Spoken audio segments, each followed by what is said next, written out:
नमस्कार दोस्तों, the education power channel पर आप लोगों का स्वागत है। दोस्तों, आज के वीडियो में हम लोग जो विशिष्ट शिक्षक नियमावली 2023 यथा संशोधित 2024 का पुनरावलोकन करेंगे और विशिष्ट शिक्षक नियमावली का कंडिका 4 को देखेंगे और विशिष्ट शिक्षक नियमावली में जो संशोधन हुआ है, संशोधन होने के बाद विशिष्ट शिक्षकों को क्या क्या लाभ मिलेगा उसके बारे में चर्चा करेंगे। और नियमावली के अनुसार जो पे प्रोटेक्शन है, फिटमैन मैट्रिक्स है, जिसके अनुरूप विशिष्ट शिक्षकों का जो है फिक्सेशन किया जाएगा, उसके बारे में चर्चा करेंगे। राज्यकर्मी बनने के बाद क्या क्या अन्य लाभ मिल सकेगा उसके बारे में चर्चा करेंगे। वीडियो शुरू करने से पहले एक रिक्वेस्ट है दोस्तों, जो लोग मेरे चैनल को सब्सक्राइब नहीं किए हैं कृपया चैनल को सब्सक्राइब कर दें और बेल आइकन को जरूर दबा दें। तो चलिए शुरू करते हैं आज का वीडियो। विशिष्ट शिक्षक नियमावली 2023 का जो मुख्य बिंदु है दोस्तों, उसका पुनरावलोकन करेंगे। जैसा कि आप देख पा रहे होंगे, 26 दिसंबर 2023 को बिहार विशिष्ट शिक्षक नियमावली 2023 जारी किया गया था। इसका जो मेन उद्देश्य था वो क्या था दोस्तों, कि बिहार विशिष्ट शिक्षक नियमावली 2023 बिहार राज्यपाल स्थानीय निकायों द्वारा नियुक्त शिक्षकों को बिहार राज्य विद्यालय अध्यापक नियमावली 2023 के तहत नियुक्त किए गए विद्यालय अध्यापकों के समान करने हेतु निम्नलिखित नियमावली बनाते हैं।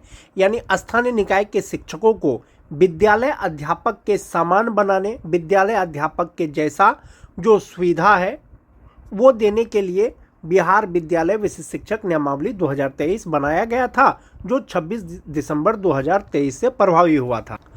और विशिष्ट शिक्षक का जो संवर्ग होगा दोस्तों, वो जिला लेवल पे संवर्ग होगा। और जो स्थानीय निकाय के शिक्षक हैं उनका जो नियोजन इकाई होता है वो पंचायत होता है, प्रखंड होता है या जिला परिषद होता है। लेकिन जो विशिष्ट शिक्षक बन गए हैं विद्यालय अध्यापक के समान, उनका कैडर जो है वो डिस्ट्रिक्ट हो जाता है। विशिष्ट शिक्षक नियमावली का कंडिका 4 ये कहता है कि नियम के तहत सक्षमता परीक्षा उत्तीर्ण करने पर ये विशिष्ट शिक्षक बिहार राज्य विद्यालय अध्यापक नियमावली 2023 के अधीन नियुक्त विद्यालय अध्यापकों के वेतन एवं अन्य लाभ पाने हेतु पात्र होंगे। यानी जो स्थानीय निकाय के शिक्षक परीक्षा पास करने के बाद विशिष्ट शिक्षक बनेंगे, वो बिहार राज्य विद्यालय अध्यापक नियमावली 2023 के तहत जो नियुक्त हुए हैं विद्यालय अध्यापक यानी बीपीएससी शिक्षक, उनके जैसा इनको वेतन मिलेगा, उनके जैसा अन्य लाभ मिलेगा, चाहे वो ग्रेच्युइटी का लाभ हो, चाहे वो एनपीएस का लाभ हो। राज्य कर्मियों को जो लाभ दिया जाता है वो विद्यालय अध्यापक के समान विशिष्ट शिक्षकों को भी दिया जाएगा। और ये विशिष्ट शिक्षक नियमावली का जो नियम 4 है इसमें स्पष्ट किया गया है। नियमावली में ही कहा गया था दोस्तों कि वैसे स्थानीय निकाय शिक्षक जो नियम 4 के तहत सक्षमता परीक्षा में शामिल या उत्तीर्ण नहीं होते हैं, स्थानीय निकाय शिक्षक के रूप में बने रहेंगे। यानी जो शिक्षक राज्यकर्मी नहीं बनना चाहते हैं, विद्यालय अध्यापक के समान लाभ सुविधा नहीं लेना चाहते हैं, या जो परीक्षा पास नहीं करेंगे, वो स्थानीय निकाय के शिक्षक के रूप में वो रह सकते हैं। अब बात कर लेते हैं दोस्तों सक्षमता परीक्षा का। नियमावली में पहले ये था कि 3 बार सक्षमता परीक्षा होगा, जो पास नहीं करेंगे वो स्थानीय निकाय के शिक्षक में बने रहेंगे। लेकिन अब जो है नंबर ऑफ अटेम्प्ट बढ़ा कर 5 कर दिया गया है। यानी कि अब स्थानीय निकाय के शिक्षक मैक्सिमम 5 बार परीक्षा दे पाएंगे। विशिष्ट शिक्षक नियमावली का जो मोस्ट इंपॉर्टेंट पॉइंट है दोस्तों, वो है पॉइंट 7, पॉइंट 8 और पॉइंट 9। बारी बारी से इसका चर्चा करेंगे। जो पॉइंट नंबर 7 है दोस्तों, इसमें वरीयता से संबंधित है। यानी विशिष्ट शिक्षकों का जो वरीयता क्रम होगा, जो सीनियर होंगे जूनियर होंगे, वो किस प्रकार से होंगे। तो नियमावली में दिया गया है कि जिला स्तर पर विशिष्ट शिक्षकों की एक वरीयता सूची संधारित की जाएगी। आपके वरीयता सूची का संधारण जिला स्तर पर किया जाएगा, जिसमें प्राथमिक, मध्य माध्यमिक और उच्च माध्यमिक विद्यालय के लिए अलग अलग विषयवार वरीयता सूची तैयार किया जाएगा। अब उसमें वरीयता का निर्धारण कैसे किया जाएगा, जैसे बहुत से शिक्षक सक्षमता 1 परीक्षा पास करने के बाद विशिष्ट शिक्षक बने हैं, बहुत से सक्षमता 2 परीक्षा पास करने के बाद विशिष्ट शिक्षक बने हैं। तो नियमावली के अनुसार ऐसा बिल्कुल भी नहीं है। जो सक्षमता 1 पास किए हैं वो सक्षमता 2 वाले से सीनियर हो जाएंगे, जो सक्षमता 2 में पास करेंगे वो जो है 3 वाली से सीनियर हो जाएंगे। ऐसा नहीं है दोस्तों। नियमावली में स्पष्ट किया गया है कि विशिष्ट शिक्षकों का जो वरीयता का निर्धारण किया जाएगा वो किस प्रकार से किया जाएगा। 1 नंबर पॉइंट है स्थानीय निकाय के रूप में प्रशिक्षित वेतनमान प्राप्त करने की तिथि से। जब से आपको प्रशिक्षित वेतनमान मिल रहा है उस तिथि से आपका जो है वरीयता का निर्धारण किया जाएगा। हो सकता है बहुत से शिक्षकों का प्रशिक्षण का तिथि एक ही हो। ऐसी स्थिति में दो शिक्षक जिनका प्रशिक्षण का तिथि एक ही हो, उनका जन्म तिथि जो है वो उसका वरीयता का मापदंड तय करेगा। हो सकता है बहुत से शिक्षक जिनका प्रशिक्षण का भी तिथि एक ही हो, जन्म तिथि भी एक ही हो। ऐसी स्थिति में उसका जो नाम का अल्फ़ाबेट है दोस्तों, उसके आधार पर जो है वरीयता तय करेगा। जिसका नाम का अल्फ़ाबेट पहले आएगा वो सीनियर होंगे। जैसे किसी का नाम अरुण है और किसी का नाम वरुण है, अगर उनका प्रशिक्षित वेतनमान प्राप्त करने की तिथि सेम हो, जन्म तिथि सेम हो, तो अल्फ़ाबेटिकल के अनुसार जो है अरुण वरीय होंगे वरुण से। इसके अतिरिक्त अगर कोई अन्य मामला आता है दोस्तों, तो शिक्षा विभाग के द्वारा अलग से इसका निर्णय किया जाएगा। विशिष्ट शिक्षक नियमावली जो पॉइंट नंबर 7 है, इसमें ये चीज़ स्पष्ट किया गया है। दूसरा चीज़ है दोस्तों, मोस्ट इंपॉर्टेंट पॉइंट, वो है वेतन से संबंधित। वेतन से संबंधित क्या? विशिष्ट शिक्षक स्थानीय निकाय नियमावली 2023 के तहत उन्हें प्रदान किए गए पूर्ण वेतन संरक्षण यानी पे प्रोटेक्शन प्राप्त करेंगे, यानी मिलेगा। जो विशिष्ट शिक्षक है दोस्तों, विशिष्ट शिक्षक बनने से पहले यानी दिसंबर 2024 तक जो उनका बेसिक पे था, विशिष्ट शिक्षक बनने के बाद उसका बेसिक पे कम नहीं होगा। उनका बेसिक पे जहां फिट बैठेगा फिटमैन मैट्रिक्स टेबल पर, वही बेसिक पे के आधार पर उनको वेतन मिलेगा। इसके अलावा नियमावली के प्रभावी होने पर उसका जो वेतन मिलेगा वो फिटमैन मैट्रिक्स टेबल के अनुसार मिलेगा, जिसमें अनुलग्न क में दिया गया है कि किसका बेसिक पे कितना हो। एक ये चीज़ हो गया दोस्तों। नियमावली में कहीं पर भी ये चीज़ का जिक्र नहीं है सेवा निरंतरता, यानी आपकी सर्विस कंटिन्यूटी का कहीं पर भी जिक्र नहीं है। नियमावली के अनुसार ही आपको लाभ मिलेगा, सुविधा मिलेगा। एक चीज़ आप ऐसे मान सकते हैं कि जैसे कि आपको पे प्रोटेक्शन का लाभ दिया जा रहा है, यानी कि आपका बेसिक पे कम नहीं होगा, तो नियमावली में इसको दर्शाया गया है। कहीं ना कहीं विभाग ये आपको जो है हाफ वे में सेवा निरंतरता दे रहा है। यदि आपको हाफ वे में नियमावली के अनुसार अगर लाभ नहीं देता तो वेतन संरक्षण का लाभ नहीं देता। वेतन संरक्षण का लाभ दिया जा रहा है, तो कहीं ना कहीं वो ये मान रहे हैं कि आप पहले से कार्य कर रहे हैं। लेकिन जहां तक बात सर्विस कंटिन्यूटी का बात है, उसका जिक्र नहीं किया गया दोस्तों।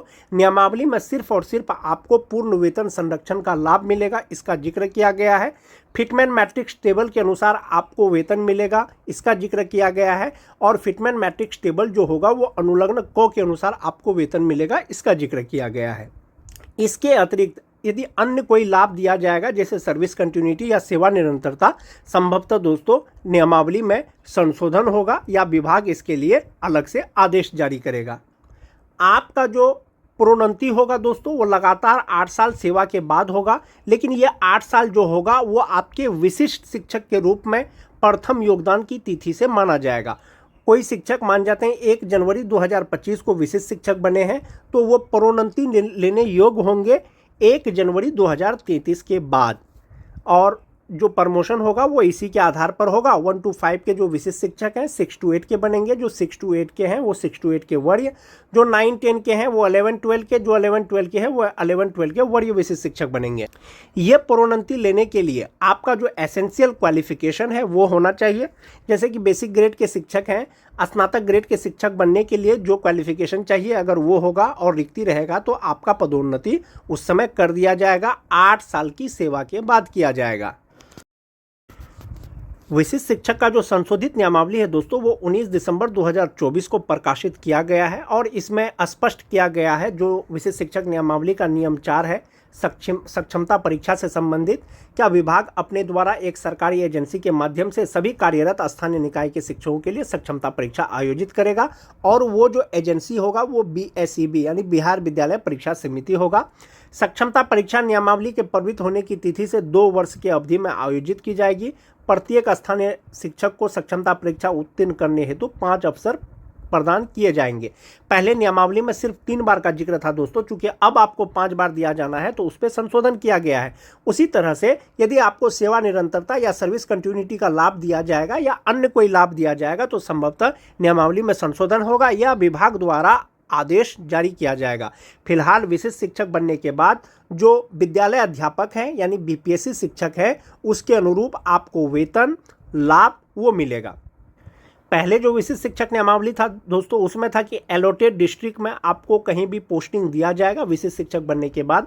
लेकिन नियमावली में संशोधन करने के बाद ये कहा गया कि आप जिस विद्यालय में कार्यरत हैं वहीं पर आप विशिष्ट शिक्षक के रूप में योगदान करेंगे। जिस दिन आप विशिष्ट शिक्षक के रूप में योगदान करेंगे उस दिन आप स्थानीय निकाय के शिक्षक के पद से स्वतः विरमित समझे जाएंगे और विशिष्ट शिक्षक का भी स्थानांतरण हो पाएगा। तो इस तरह से दोस्तों विशिष्ट शिक्षक नियमावली 2023 में संशोधित किया गया था और इसमें जो सर्विस कोड है, कुछ सर्विस कोड जोड़े गए थे दोस्तों।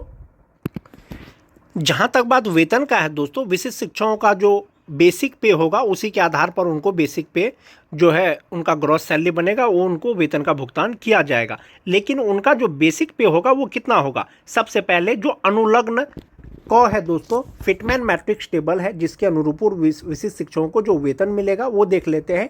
कितना आपका बेसिक पे बैठेगा, यानी आपका बेसिक पे किस फिटमैन फैक्टर पर या फिटमैन मैट्रिक्स पर आपका फिट बैठेगा, जिसके अनुसार आपको वेतन मिलेगा। ये फिटमैन मैट्रिक्स का टेबल है दोस्तों। जो भी विशिष्ट शिक्षक बने हैं उसमें या तो 1 to 5 के शिक्षक होंगे, 6 to 8 के होंगे, 9 10 के होंगे और 11 12 के होंगे। ये सारे शिक्षक होंगे दोस्तों। और जो विशिष्ट शिक्षकों का शुरुआती मूल वेतन होगा दोस्तों, जो स्टार्टिंग मूल वेतन है वो बेसिक ग्रेड का वो 25,000 से स्टार्ट है, 6 to 8 का 28,000 से स्टार्ट है, वहीं पर 9 10 का 31,000 से स्टार्ट है और 11 12 का 32,000 से स्टार्ट है। ये उनका मूल वेतन है। 2022 के यानी जो छठा फेज के शिक्षक हैं दोस्तों, उनका मूल वेतन को छोड़ करके बाकी जितने भी नियोजित शिक्षक हैं जो विशिष्ट शिक्षक बने हैं, चाहे वो 2003 के हो, चाहे वो 2006 के हो, चाहे वो 2010 के हो, चाहे वो 2013 के हो, चाहे वो 2016 के हो, उनका जो है एक तरह से मैट्रिक्स जारी कर दिया गया है दोस्तों। फिटमैन मैट्रिक्स के अनुसार, पे प्रोटेक्शन के अनुसार आपका मूल वेतन कितना होगा वो आप इस टेबल से देख सकते हैं दोस्तों। 2022 का 6th फेज वाले को छोड़ करके इसलिए कह रहा हूँ दोस्तों, उनका जो मूल वेतन है अभी जो 2024-25 में जो उनका मूल वेतन बनेगा दोस्तों, वो एक इंक्रीमेंट के साथ भी वो 25,000 से कम होगा। अभी 2024 में जो उनका मूल वेतन था नियोजित रहते हुए छठा फेज वाले का, वो 22,600 रुपया था और एक इंक्रीमेंट जैसे ही इसमें लगेगा दोस्तों 23,000 समथिंग हो जाएगा उनका मूल वेतन, जो 25,000 से कम होगा। जब तक शिक्षा विभाग का कोई दिशा निर्देश नहीं आ जाता है दोस्तों, तब तक ये मान के चलें कि जो 6th फेज के जो नियोजित शिक्षक हैं, जो विशिष्ट शिक्षक बने हैं, उनका मूल वेतन 1 to 5 का बेसिक ग्रेड का 25,000 से स्टार्ट होगा और वहीं पर 6 to 8 का 28,000 से स्टार्ट होगा। 6th फेज को छोड़ करके दोस्तों बाकी जितने भी नियोजित शिक्षक हैं 2022 से पहले के, 2016 के, 2013 के, वो कोई भी नियोजित शिक्षक का दोस्तों मूल वेतन अभी जो है 25,000 से कम नहीं है, 25,000 से ज़्यादा ही है। 26,210 है, 27,000 समथिंग है। तो उसी के अनुसार जो है फिटमैन मैट्रिक्स के अनुसार जो है उनको वेतन मिलेगा जो विशिष्ट शिक्षक बने हैं। उससे पहले एक नियमावली का पुनरावलोकन करना चाहेंगे दोस्तों। विशिष्ट शिक्षक नियमावली 2023 का दोस्तों ये वाला जो पॉइंट नंबर 8 है ये बहुत इंपॉर्टेंट है। विशिष्ट शिक्षक स्थानीय निकाय नियमावली 2020 के तहत उन्हें प्रदत्त किए गए पूर्ण वेतन संरक्षण यानी पे प्रोटेक्शन का लाभ मिलेगा दोस्तों। मूल वेतन किसी भी विशिष्ट शिक्षक का नियोजित शिक्षक से कम नहीं होगा, ऐसा नियमावली में लिखा हुआ है। और 6th फेज यानी 2022 वाले नियोजित शिक्षकों को छोड़ करके बाकी कोई सा भी शिक्षक का दोस्तों मूल वेतन 25,000 से कम नहीं है, 25,000 से ज़्यादा ही है। संभवतः उनका जो मूल वेतन होगा नियमावली के अनुसार वो 25,000 से ज़्यादा यानी उससे अगला इंक्रीमेंट वाला हो सकता है, उससे अगला इंक्रीमेंट वाला हो सकता है। दूसरा पॉइंट है दोस्तों, इसके अलावा इस नियमावली के प्रभावी होने पर उनका वेतन फिटमैन मैट्रिक्स के अनुसार दे होगा। फिटमैन मैट्रिक्स के अनुसार दे होगा मतलब दोस्तों आपको सेवा निरंतरता नहीं मिलेगा, लेकिन जो वेतन मिलेगा वो आपको फिटमैन मैट्रिक्स के अनुसार जहां पर फिट बैठेगा आपका मूल वेतन, उसके अनुसार आपको वेतन मिलेगा। उसके बाद है दोस्तों अन्य भत्ते। राज्य सरकार की प्रचलित दरों के अनुसार महंगाई भत्ता, मकान किराया भत्ता, चिकित्सा भत्ता और शहरी परिवहन भत्ता शामिल होगा इसमें। दूसरा चीज है दोस्तों जो 8.3 है, ये विशिष्ट शिक्षक नियमावली 2023 का ही एक पार्ट है दोस्तों। फिटमैन मैट्रिक्स अनुलग्न क के अनुसार होगा। अनुलग्न क में जो फिटमैन मैट्रिक्स यानी जो वेतन दिया गया है दोस्तों उसके अनुसार वो वेतन मिलेगा। और फिटमैन मैट्रिक्स इस नियमावली के अनुसार विशिष्ट शिक्षक की नियुक्ति को इंगित करता है, यानी मूल वेतन के ही अनुसार पता चल जाएगा कि आप विशिष्ट शिक्षक हैं या नियोजित शिक्षक हैं। अब हम लोग वो जो फिटमैन मैट्रिक्स का जो लिस्ट है दोस्तों उसको देखते हैं एक बार फिर से।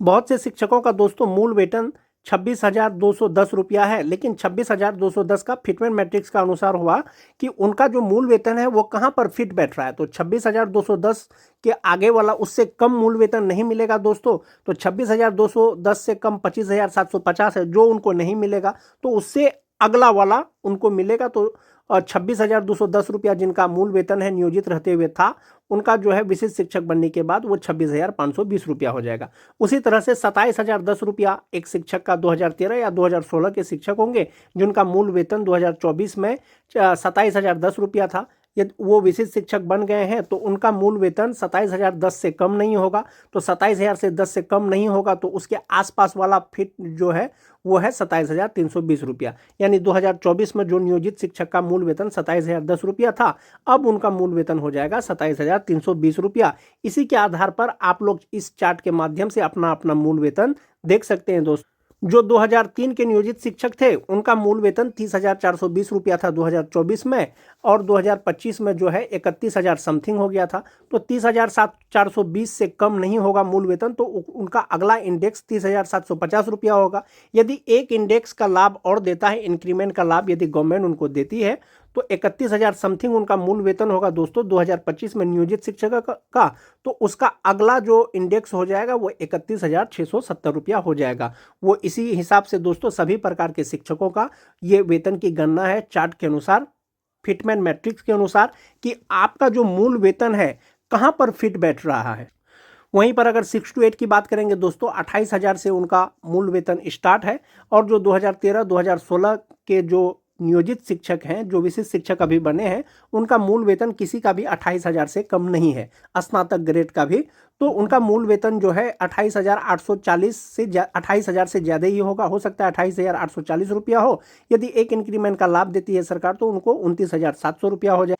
और जो 2022 के नियोजित शिक्षक हैं दोस्तों, उन स्नातक ग्रेड का, उनका जो मूल वेतन है वो 25,000 से कम है। एक इंक्रीमेंट अगर 2025 में उनको मिल भी जाएगा, फिर भी उनका मूल वेतन जो होगा दोस्तों स्नातक ग्रेड का वो 28,000 से कम ही होगा। इसलिए दोस्तों 2022 के जो नियोजित शिक्षक हैं 1 to 5, 6 to 8 के जो विशिष्ट शिक्षक बने हैं, उनका संभवतः 1 बेसिक ग्रेड का 25,000 रुपया मूल वेतन रहने वाला है, और 6 to 8 का 28,000 रहने वाला है। बाकी 2022 से पहले के जो नियोजित शिक्षक है दोस्तों, किसी का भी मूल वेतन 25,000 से कम नहीं होगा, 25,000 से ज़्यादा हो सकता है, उनका 25,750 हो, 26,520 हो। इंडेक्स के अनुसार जितना मूल वेतन मिलता है उसके अनुसार उनका होगा। और दोस्तों जैसा कि नियमावली में जो है प्रोन्नति का भी बात कहा गया है, यानी कि विशिष्ट शिक्षकों को प्रमोशन मिलेगा, एक तरह से प्रोन्नति मिलेगा। तो प्रोन्नति किस प्रकार से होगा? जो विशिष्ट शिक्षक आज के डेट में ग्रेजुएट हैं, मान जाते हैं वो बेसिक ग्रेड में वो शिक्षक है, विशिष्ट शिक्षक बन गए हैं और वो आज के डेट में ग्रेजुएट हैं, 8 साल यदि वो सेवा कर लेते हैं दोस्तों, 8 साल के बाद उनका प्रमोशन होगा यानी प्रोन्नति होगा। तो 8 साल बाद उनका जो मूल वेतन होगा वो 30,750 रुपया होगा। यदि योग्यता उनका बराबर है यानी ग्रेजुएट है वो आज के डेट में, तो 8 साल बाद जो उनका प्रोन्नति होगा, प्रमोशन होगा दोस्तों, वो 6 to 8 के पद पर हो जाएगा और उनका मूल वेतन 34,440 रुपया हो जाएगा। यानी 30,750 से सीधा 34,440 रुपया। वहीं पर बात कर लेते हैं दोस्तों जो 6 to 8 के स्नातक ग्रेड के शिक्षक हैं, फिलहाल 2022 का ही बात कर लेते हैं। यदि मूल वेतन उनका अभी 28,000 रुपया है और वो 8 साल सेवा करते हैं और 8 साल बाद उनका मूल वेतन 34,440 रुपया हो जाएगा दोस्तों। 8 साल बाद जो उनका प्रोन्नति होगा, जो प्रमोशन होगा, तो वो 6 to 8 के वरीय शिक्षक हो जाएंगे और उनका मूल वेतन 36,880 रुपया हो जाएगा। उसी तरह से जो 9-10 के शिक्षक हैं दोस्तों 38,130 रुपया लगभग उनका 8 साल बाद मूल वेतन होगा। मूल वेतन दोस्तों ज़्यादा भी हो सकता है, ये मैं आपको सिर्फ गणना करके बता रहा हूँ। यदि उनका प्रमोशन होता है तो 11-12 में उनका मूल वेतन 39,360 रुपया हो जाएगा, और 11-12 के शिक्षकों का यदि प्रमोशन होता है दोस्तों, वो 11-12 के वरीय शिक्षक बन जाएंगे। तो इस प्रकार से दोस्तों सभी प्रकार के शिक्षकों का जो है प्रोन्नति का भी लाभ मिलेगा, और अपना अपना इंडेक्स के अनुसार देख सकते हैं कि आपका मूल वेतन कितना होगा। और जैसा कि आप सभी जानते हैं दोस्तों, DA 53% और HRA 5% के अनुसार आप कैलकुलेट करके अपना वेतन जान सकते हैं। जो नियोजित शिक्षक दोस्तों 2024 में जिनका मूल वेतन 27,010 रुपया था, तो विशिष्ट बनने के बाद उनका मूल वेतन 27,320 रुपया हो जाएगा। यदि वो 27,320 से अगर बेसिक ग्रेड के शिक्षक स्टार्ट करते हैं दोस्तों, 8 साल की सेवा के बाद उनका मूल वेतन दोस्तों 4 से दोस्तों 11 में आ जाएगा और उनका मूल वेतन 33,660 रुपया होगा। वैसे नियोजित शिक्षक जिसका 2024 में मूल वेतन 27,010 रुपया था और विशिष्ट बनने के बाद उनका मूल वेतन 27,320 रुपया हो जाएगा।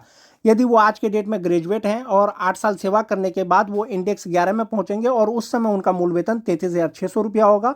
और यदि उनको प्रोन्नति दिया जाता है, प्रमोशन दिया जाता है, तो 6 to 8 में उनको प्रमोशन कर दिया जाएगा और उनका मूल वेतन हो जाएगा 37,630 रुपया।